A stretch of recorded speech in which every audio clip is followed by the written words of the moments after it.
When you hear the word Viking, what do you see? A bearded warrior with an axe? A dragon-headed longship? Blood and fire? That's the image we all know. And it's not wrong. Vikings did raid, did fight, did sail across the seas. But here's the truth. Most Vikings never went on a single raid. The vast majority stayed home. They were farmers, craftsmen, mothers, children. They lived in small communities scattered across Scandinavia, what is now Denmark, Norway, and Sweden. They worked the land, raised livestock, told stories by the fire, and tried to survive in one of the harshest environments on Earth. The Viking Age lasted nearly 300 years, from about 793 to 1066 AD. During that time, only a tiny fraction of the population ever picked up an axe and sailed west. The rest? They lived ordinary lives. Today, we leave the battles behind. We step into the longhouses, walk through the fields, and meet the real Vikings, the farmers, the families, the everyday people. This is not a story about heroes and kings. This is a story about ordinary people. What did they eat for breakfast? Where did they sleep? How did they raise their children? What happened when someone got sick? How did they survive the freezing Scandinavian winter? The answers come from archaeology, from the remains of longhouses dug up across the north, from garbage piles that tell us what people ate, from graves that reveal how they lived, from the sagas, stories written down centuries later, but based on oral traditions passed through generations.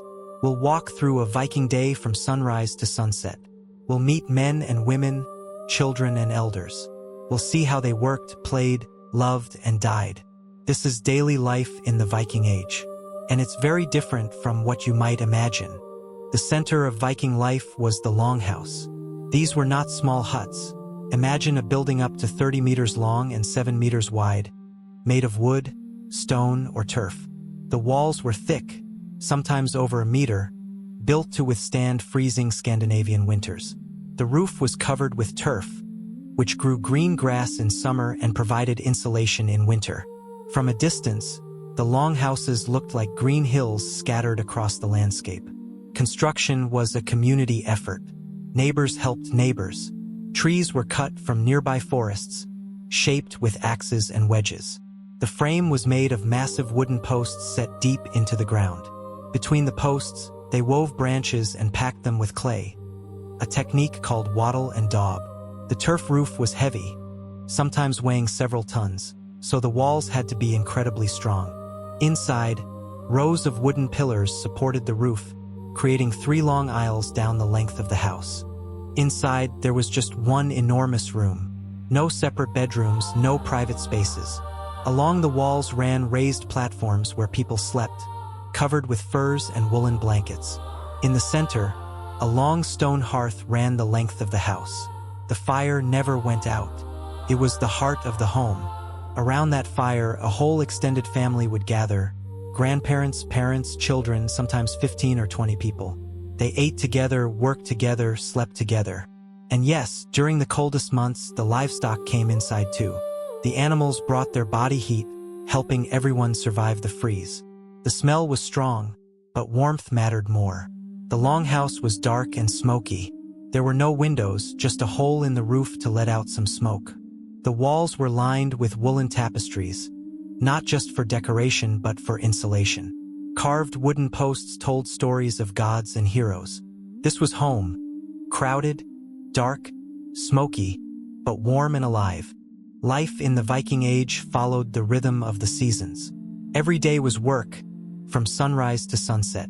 Men's work was primarily outdoors. In spring, they plowed the fields with iron-tipped ards, simple plows that scratched the surface rather than turning the soil deeply. They planted barley, rye, and oats, grains that could survive the short northern growing season. They repaired fences made of wattle or stone, cut turf for roofing, chopped wood for the ever-hungry hearth. They tended to livestock, cattle, sheep, goats, pigs, moving them between pastures as the seasons changed. Hunting and fishing supplemented the farm's produce. Men hunted deer and elk in the forests, using bows, spears, and traps. They hunted seal and even whale along the coasts. They fished the fjords and rivers for cod, herring, salmon, and trout. In autumn, they slaughtered most of the animals, enough to feed the family through winter, but keeping breeding stock for spring. Nothing was wasted. Meat was dried, smoked, or salted. Bones were used for tools. Hides became leather for clothing and shoes. But not all men were farmers. Some were craftsmen, blacksmiths, carpenters, shipbuilders, bone carvers. The blacksmith was one of the most important people in any Viking community. He transformed raw iron, often bog iron, found in swamps, into tools, weapons, and nails. His forge was a place of almost magical power. Shipbuilders worked year-round, shaping oak planks with axes, not saws. The Viking ship was a masterpiece of design, light, flexible, strong. Building one required deep knowledge passed down through generations. Other craftsmen worked with wood, carving intricate patterns into furniture, tools, and household items. They made combs from antler, jewelry from bronze and silver, gaming pieces from bone. When men did travel, trading, not raiding, they brought back goods from across the world. Furs from the north, amber from the Baltic, walrus ivory from Greenland. They traded with people from Baghdad to Byzantium, bringing silver coins, silk, and spices back to their farms. A Viking man was not just one thing. He was farmer, hunter, craftsman, trader, whatever the season required. When men sailed away, trading, raiding, exploring, sometimes for months or even years, the women ran everything. And Viking women had remarkable power for their time. The woman of the house held the keys. Literally. A set of keys hung from her belt, keys to the food chests, the valuables, the locked storage. Those keys were her symbol of authority. When she was buried, the keys went with her to the grave. Women managed the farm, the livestock, the servants. They made decisions about planting and harvesting. They controlled the family's survival through the long winter. They directed the work of everyone in the household: children, older relatives, thralls, slaves, and hired workers. In the sagas, we see glimpses of this authority. In Njal's saga, a woman named Berger declares to a visitor, "I am Njal's wife, and I have no less authority in hiring than he does." The keys weren't just practical. They were a symbol visible to everyone who entered the home. When visitors arrived, they could see immediately who was in charge. The woman with keys at her belt was the undisputed mistress of the household. Viking women also had legal rights that were remarkable for medieval Europe. They could inherit property. According to the medieval Icelandic law code Gragas, a daughter could inherit half of what a son would receive. In the absence of sons, she could inherit everything. They could own land independently without a husband or father controlling it. A widow, and there were many widows in Viking society, could manage her own property, make her own decisions, and run her own farm. They could divorce their husbands. The law allowed divorce on several grounds: violence, impotence, even if the husband wore clothing considered effeminate. The divorce procedure was simple. Gather witnesses at the bed or the door, state your complaint, declare your intention. That was it. And apparently there was no social stigma attached. When a woman married, she didn't disappear into her husband's family. She kept her own name, her own identity. The bride price paid by the husband and the dowry from her father both became her personal property. If the marriage ended, she took it with her. This wasn't equality as we understand it today. Men still held most formal political power. But in a world where women across most of Europe were legal property, Viking women had real standing. Children were central to Viking families. In a world without machines, children were workers, but they were also loved. Birth was dangerous. Many women died in childbirth. Those who survived would give birth at home, helped by other women. After birth, the child was placed on the floor, a symbolic act of accepting it into the family. If the family was too poor to raise another child, the baby might be left outside to die. This practice, called exposure, was legal but likely rare. Those who survived were named in a ceremony where water was sprinkled over the child. Names often honored ancestors or carried meanings. Rbjrn, Thor's bear; Gurn, God's secret; Bjorn, bear; Ulf, wolf. They believed that names carried power. Children grew up surrounded by work. As soon as they could walk, they helped. Girls learned to spin wool, weave cloth, prepare food, care for younger siblings. Boys learned to farm, hunt, fish, handle tools and weapons. By age 12 or 14, they were considered adults and could marry. But they also played. Archaeologists have found small wooden boats, carved animal figures, and gaming pieces, clearly toys. Viking children were children, not just small adults. There were no schools in the Viking Age. Children learned by watching and doing. Girls learned from their mothers and grandmothers how to spin, weave, cook, brew ale, tend the sick. These skills weren't just domestic. They were economically essential. Cloth production was one of the most important industries, and a woman's skill at the loom could make her family wealthy. Boys learned from their fathers and uncles how to plow, hunt, fish, handle an axe and sword. Some boys were sent to foster with other families, strengthening alliances between kin groups. But not all education was practical. Children also learned the stories, the myths, the sagas, the family histories. Around the hearth fire in the long winter evenings, elders told tales of gods and heroes, of ancestors and voyages. This was how history was passed down, how values were taught, how the culture survived. Children learned the runes, the alphabet used for inscriptions. Most people could read simple messages, carve names on possessions, leave memorials on stone. Literacy was not widespread, but it was more common than in many other parts of medieval Europe. By adolescence, boys and girls were ready for adult life. Boys might join trading expeditions. Girls might marry and start their own households. Childhood was short, but it was real. What did Vikings eat?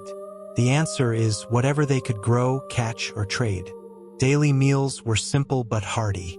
The staple was bread, made from barley or rye, ground between handstones called querns.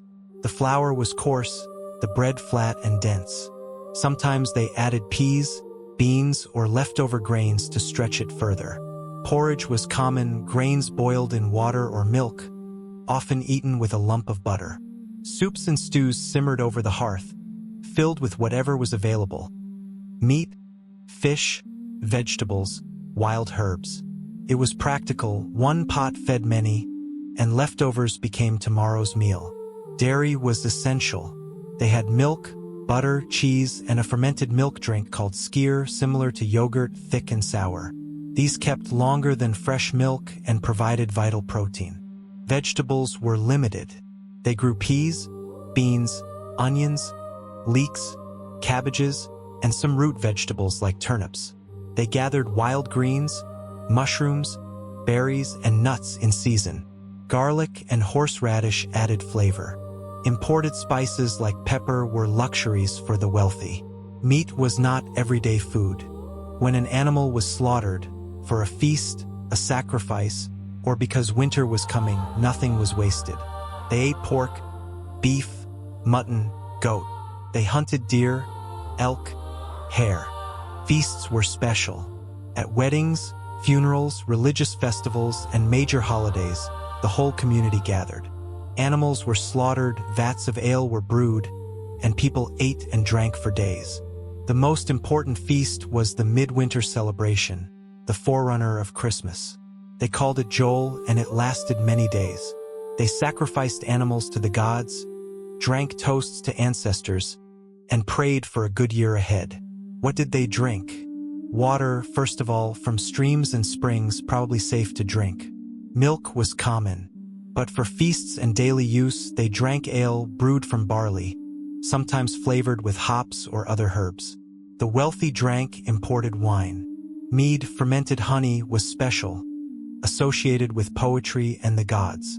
In Valhalla, the slain warriors drank mead from goatskins. Drinking was social.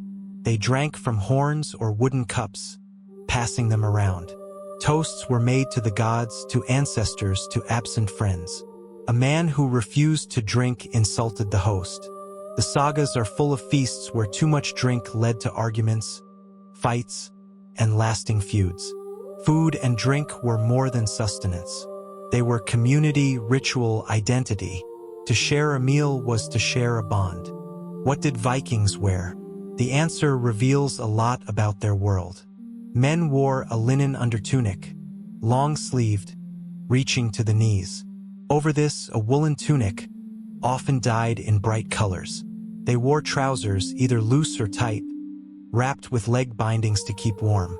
Over everything, a cloak fastened with a brooch or pin. The brooch wasn't just decoration. It held the cloak closed, freeing the arms for work. Men typically wore one brooch, usually on the right shoulder, leaving the sword arm free. On their feet, they wore leather shoes or boots, simple, soft, tied with leather thongs. Inside the longhouse, they often went barefoot. Fabrics were homespun. Women spent countless hours at the loom, producing woolen cloth for the family. Linen came from flax, grown and processed at home. The best clothes were imported: silk from Byzantium, fine wool from England. Color mattered. They dyed cloth with plants. Yellow from onion skins, red from madder, blue from woad, brown from walnut shells. Bright clothes showed wealth and status. Men carried tools on their belts: knives, fire strikers, whetstones. A free man always carried a knife, essential for eating and everyday tasks. Women's clothing was more complex. They wore a linen underdress, long and sleeved. Over this, a woolen apron dress. A tube of fabric held up by two brooches, one on each shoulder. These brooches were often oval, beautifully decorated, and instantly recognizable as Viking.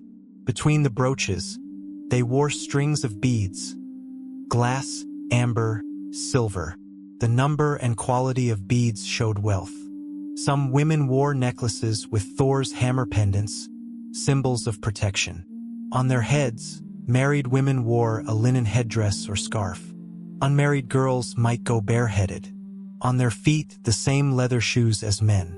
But the most distinctive feature was the keys. A woman's keys hung from her brooch or a separate belt, the symbol of her authority as mistress of the household. Both men and women cared about appearance. Combs are among the most common finds in Viking graves, made of bone or antler, intricately carved. They washed regularly, Saturday was bathing day, and kept their hair and beards neat. The Norse were considered unusually clean by their neighbors. An English chronicler complained that Viking women attracted English men by washing frequently. Good hygiene was part of being civilized. Most work in the Viking Age happened at home, and most of that work was done by women. Textile production was the largest industry. From raw fiber to finished cloth required dozens of steps and hundreds of hours. Sheep provided wool. After shearing, the wool was cleaned, carded, combed to align the fibers, and spun into thread using a drop spindle. Spinning was constant. Women spun while watching children, while walking, while chatting. Then came weaving. The warp-weighted loom stood nearly as tall as a person. The woman stood at it for hours, passing the weft back and forth, beating it tight with a weaving sword. A single piece of cloth could take months. After weaving, the cloth was fulled, washed and beaten to shrink and thicken it. Then it was dyed, cut, and sewn into garments.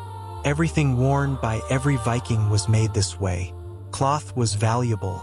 In Iceland, it became currency. A certain length of woolen cloth, called vamel, was legal tender. Taxes could be paid in cloth.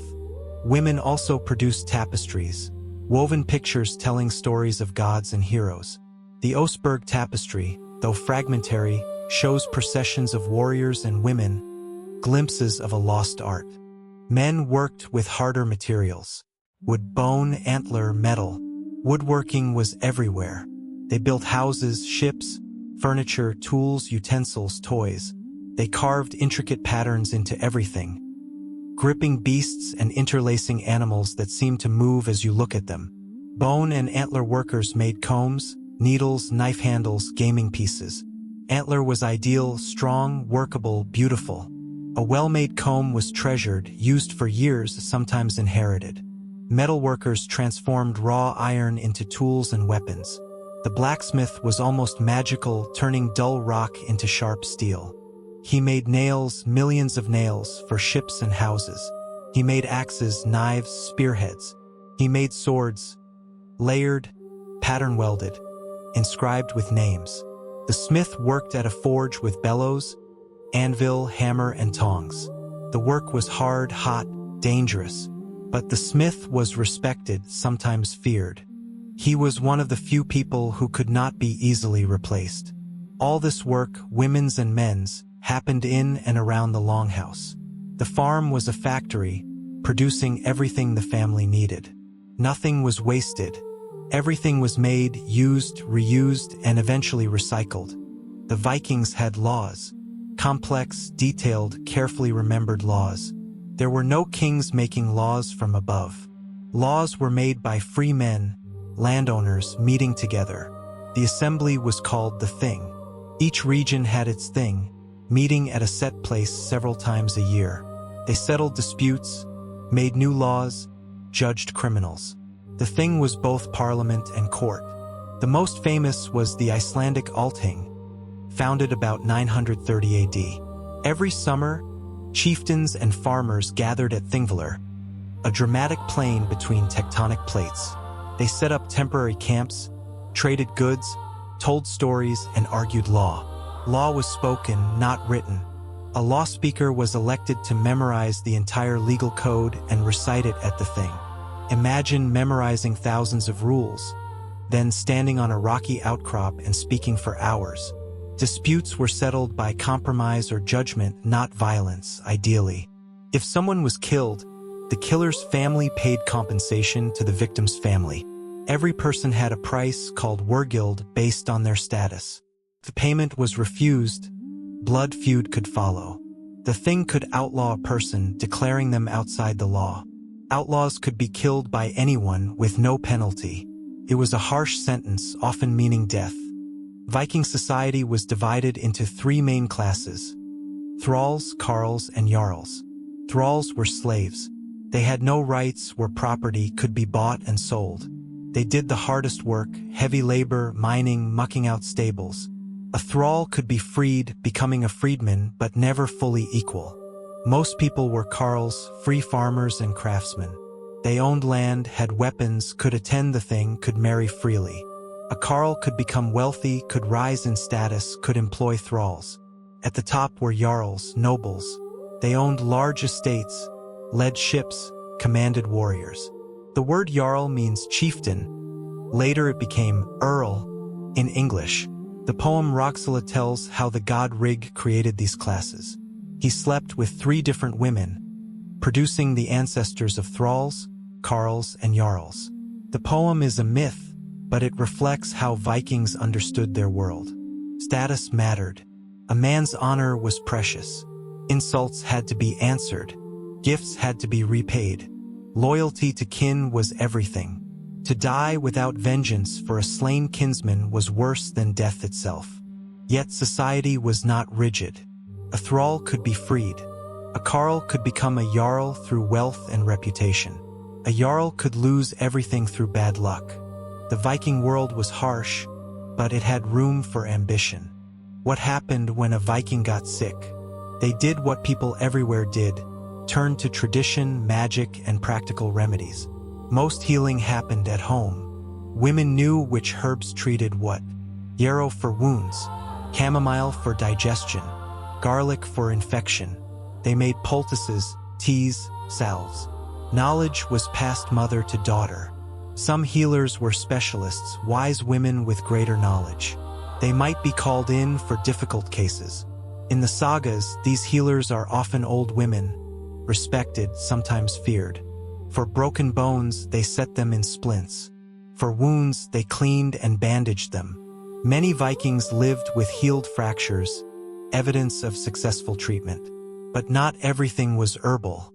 Magic, Galder, was part of healing. They carved runes on bones, spoke charms, made amulets. The line between medicine and magic was blurred. Dental health was surprisingly good. Their coarse bread wore down teeth, but cavities were rare. Sugar was unknown. Young Vikings had strong, healthy teeth. By Middle Age, teeth were ground flat.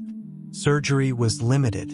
They could trepan, drill holes in the skull, perhaps to release evil spirits or relieve pressure. Some patients survived. We see healed edges on skulls. Contrary to the dirty barbarian image, Vikings were remarkably clean. They bathed weekly, usually Saturdays. In Iceland, they had hot springs and built primitive saunas. In other areas, they bathed in streams or heated water in the Longhouse. Combs are among the most common grave goods. Men and women combed their hair regularly. They also had tweezers, ear scoops, and razors. Good grooming was important. An Anglo-Saxon chronicler complained that Viking women attracted English men because they washed frequently and dressed well. For a Christian monk, this was an insult. For us, it's evidence that Vikings cared about appearance. They washed their hands before meals. They changed clothes. They kept their homes swept. The Longhouse was smoky and crowded, but not filthy. Hair care was important. Men wore their hair long, sometimes shoulder length, often tied back. Beards were worn long, sometimes forked or braided. Combs and beard combs are found everywhere. Cleanliness was not just vanity. In a world without antibiotics, preventing infection was vital. Washing wounds, cleaning hands, keeping hair free of lice, these were health practices as much as grooming. The Vikings did not fear death. They prepared for it. Death was not the end. The dead went somewhere, Valhalla, Folkvanger, hell. Where they went depended on how they died, not how they lived. Warriors who fell in battle went to Odin or Freya. Those who died of sickness or old age went to hell. They believed the dead could affect the living. The dead haunted, helped, advised. Some were buried with their possessions so they'd be comfortable in the next world. When someone died, the body was prepared. They washed it, dressed it in best clothes, placed it on a bed or in a grave. The family mourned, weeping, keening, sometimes fasting. The funeral was the final farewell. For important people, it could last days. They feasted, drank, recited poems. They remembered the dead, spoke their deeds, ensured their name lived on. Ibn Fadlan, an Arab traveler, witnessed a Viking funeral on the Volga in 922 AD. He described a ship burial, complete with sacrifice, fire, and feasting. His account is our most detailed source. After burial, the family continued to honor the dead. They might visit the grave, leave offerings, speak to the mound. Ancestors were powerful. They could help the living or curse them. How you were buried said who you were. Most people were cremated. Fire released the soul from the body, sent it to the next world. They burned the dead on pyres, then gathered the bones and buried them, sometimes in urns. Wealthier people were buried in graves with grave goods, tools, weapons, jewelry, food, horses. What they needed in life, they'd need in death. Some were buried in ships. The ship carried them to the next world. The Oseberg ship held 2 women, one old, one younger, surrounded by treasures. The Gokstad ship held a chieftain, equipped for war. Others were buried in chamber graves, wooden rooms underground.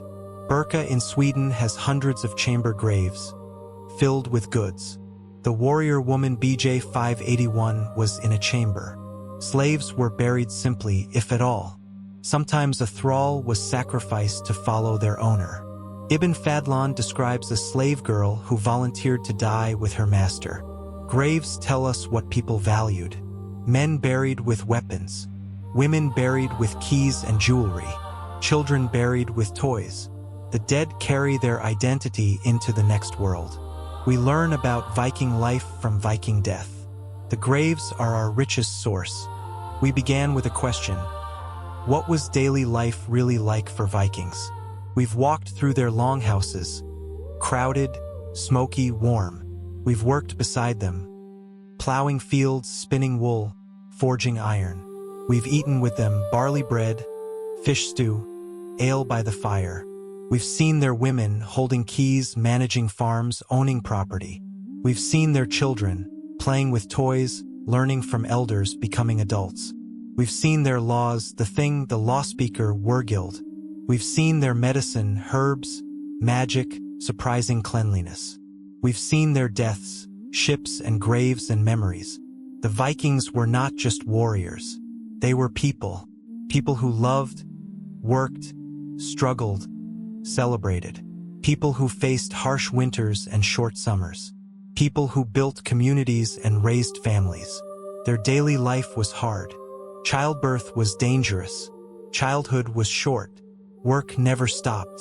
The cold killed. Disease killed. Violence killed. But they lived fully, richly, humanly. And they left us more than sagas and swords. They left us a way of seeing the world. Hard work matters. Community matters. Honor matters. Facing death without flinching, that matters. Why does any of this matter? The Viking Age ended 1,000 years ago. The longhouses have crumbled. The people are dust. But their lives echo in ours. The keys women wore, we still carry keys. The knives men carried, we still carry tools. The meals they shared, we still share meals. Their words are in our language, egg, sky, window, Their stories are in our culture. Thor in movies, Odin in comics, Valhalla in video games. Their genes are in us. Millions of people today descend from those farmers and craftsmen, those women and children who lived in longhouses and worked the northern soil. But most of all, their humanity is in us. They faced the same questions we face. How to survive, how to thrive, how to raise children, how to treat neighbors, how to face death. When we study their daily life, we see ourselves. Different clothes, different tools, different beliefs, but the same struggles, the same joys, the same need for warmth and food and family. The Vikings were not us, but they were human like us, and that is why their daily life still matters. If you enjoyed this journey into the Viking world, please subscribe to Echoes of History. Every week, we uncover the past, one story at a time. Next time, we'll travel to another time, another place, another story. The past is vast. There's always more to discover. Thank you for listening.